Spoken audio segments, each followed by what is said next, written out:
So these are my two Storm Chimeras. This video is going to be following me painting them up over the next month in time for my Battle Brothers tournament up in Nottingham at the Warhammer World, which is where it is. So I'm going to be painting these to a tabletop standard, hopefully with some transfers and weathering effects. A much later date I'll get around to doing a bit more of a pro paint job, in which I'll talk about how to do things like mud effects. If you're interested in how I built these, there's going to be a link in the kind of description below.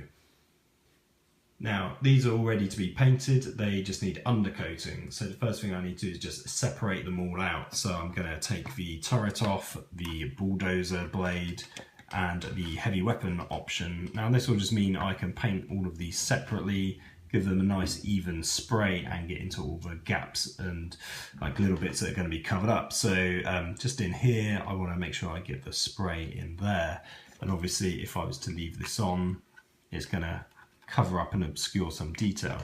So that's the key tip at this stage, just separate everything out, get a nice even coat.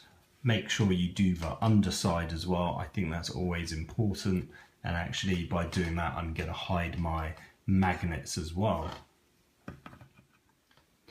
So I've got my Storm Chimera all undercoated. The first thing I then needed to do was a quick dry fit, just to make sure everything still fits together properly. That's because the extra layer of paint you're putting down is going to adjust the thickness of a few items, like just going on here. So it's important just to make sure that these are going to kind of snap in okay, and that there's no blockages. Otherwise you might need to, I think that one goes in okay, yeah, otherwise you just have to kind of either trim the underside or trim some of this area just to kind of clean that paint off. On some previous tanks, once I've actually fully painted it up, because obviously when you're doing layer coats and highlights you're building up more layers of paint, so sometimes this area makes it really difficult, especially that kind of inner section just needs to be re-trimmed because otherwise it's a bit too stiff to fit in. So this one is actually a bit stiff. The other one's actually really loose, so it's a bit odd that even though they're identical, they're slightly different. So this one's quite stiff, but I think for the time being it's going to be okay. If it's a problem at a later date, I'm going to just trim off the paint. So it will, as you can see, it's starting to come off just there. So it might be that this inner section just needs trimming to get all of that paint off. And again, the most important one really was the bulldozer blade, just to make sure it's still snapped in place. It still fits fine.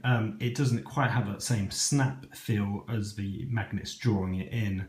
But that's obviously because the contacts are now covered in paint. So it might be I just need to kind of carefully scrape that paint away on there and on the underside, just to kind of maybe give it the contact slightly more help, but I think for the time being it's perfectly fine.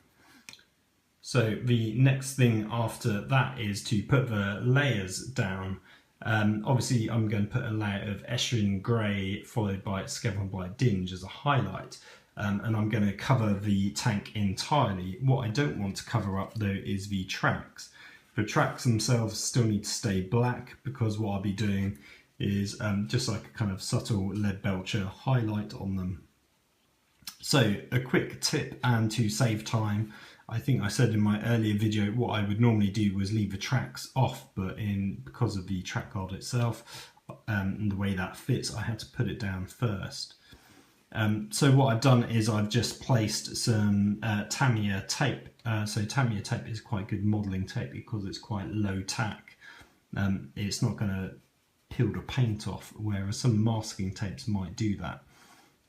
So I've just kind of cut it to fit and done a nice kind of clean edge all the way along, just covering up the main bulk of the track.